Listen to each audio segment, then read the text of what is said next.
নমস্কার নমস্কার, আমি সুপ্রীতি দাস।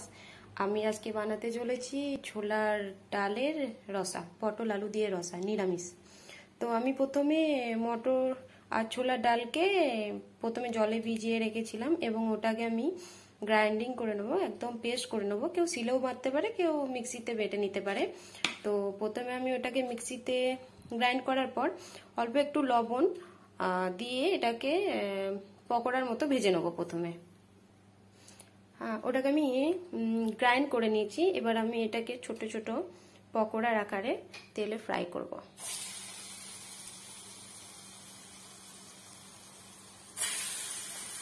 দেখতেই পাচ্ছেন পুরো পকোড়ার আকারে আমি গোল গোল রাউন্ড শেপে ভাজছি। অল্প হিটে ভাজতে হবে এটাকে, নাহলে উপরটা পুড়ে যাবে, ভিতরে কাঁচা হয়ে থাকবে।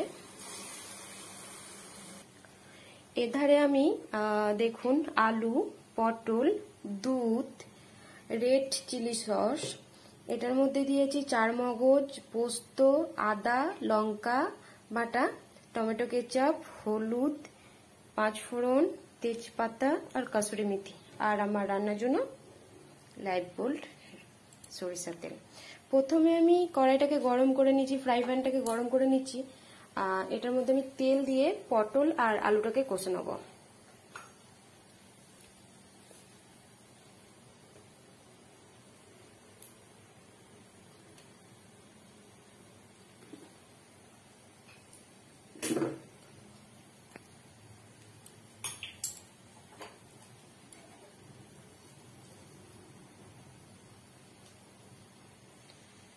প্রথমে আমি আলুটাকে কষে নেব।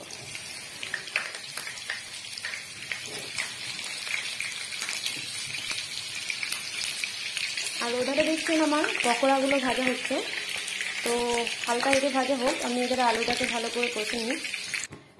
দেখুন আমার এখানে পটল, আলু আর পকোড়া মানে বড়াগুলো আমার ভাজা হয়ে গেছে। এবার আমি পুরোপুরি রান্নাতে চলে আসব। প্রথমে আমি এখানে দেবো, তেলের মধ্যে দেবো একটুখানি পাঁচফোড়ন,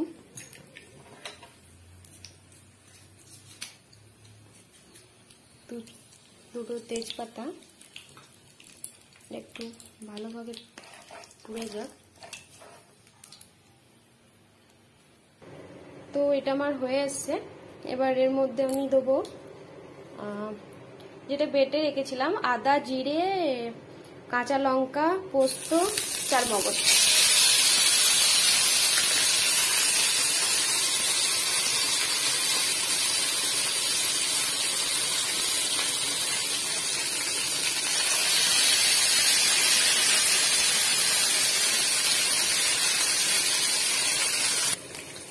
কষার পর একটুখানি হালকা করে জল দিলাম যাতে মশলাটা পুড়ে না যায়।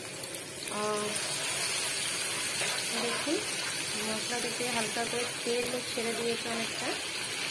তো আমি এর মধ্যে দেবো হলুদ,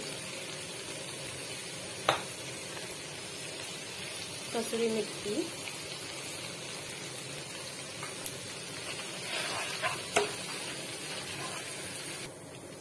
তো আমার এটা কষাটা হয়ে গেছে। আমি দুটো কাঁচা লঙ্কা আর টমেটো কেচাপ,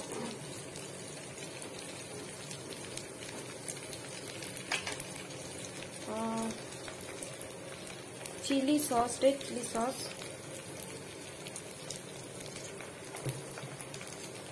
এটা দিয়ে আমি কষবো।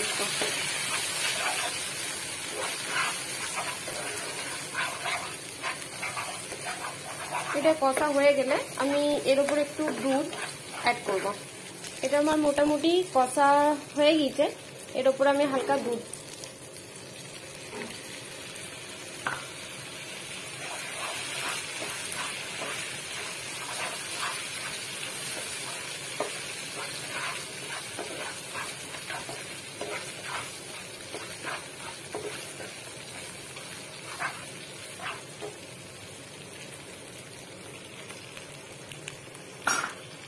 আমি এখানে পুরো দুধটাই অ্যাপ্লাই করে দিলাম। দেখুন এটার মধ্যে অনেকটা তেলও ছেড়ে দিয়েছে, এটাকে আমাকে কন্টিনিউসলি একটু কষতে হবে। তো এটা মোটামুটি আমার কষা হয়ে গেছে। এর মধ্যে আমি অল্প একটু চিনি অ্যাড করব, আর লবণটা আমি একটু পরে দেবো। এর মধ্যে আমি অ্যাড করব যে পটল আর আলু যেটা কষে রেখেছিলাম সেটাকে আমি অ্যাড করব। এটাকে দেওয়ার পর ভালো করে আমি কষছি, ভালো করে মাখা মাখা করে কষতে হবে যাতে মশলাটার সঙ্গে পটল আলুগুলো ভালো করে মিক্স হয়। তো এটা আমার ভালো করে কষা হয়ে গেছে। এর মধ্যে আমি একটু লবণ অ্যাড করব।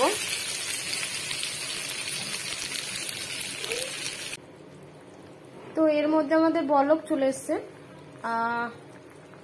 যে ভাজা বড়াগুলো ছিল সেগুলো আমি অ্যাড করব।